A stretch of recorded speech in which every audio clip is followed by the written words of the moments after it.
كلما رزقوا منها من ثمرة رزقا قالوا هذا الذي رزقنا من قبل وأتوا به متشابها।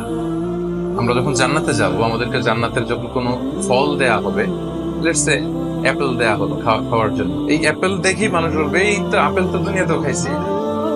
তার মানে দুনিয়াতে যে খাইছে এই সেন্স কিন্তু আমরা ভুলে যাইনি।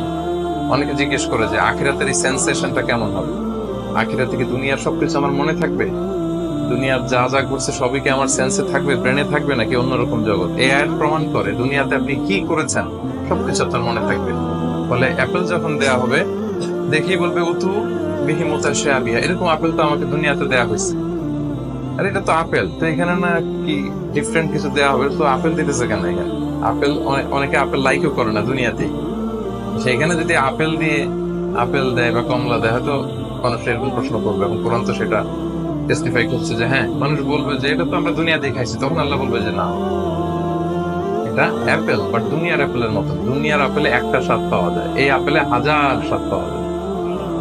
মানে এটার ফিচারটাই আলাদা। এটা খেয়ে দেখো না, টেস্টি করো নাই, একটা বাইট দিয়ে দেখো যে কিরকম।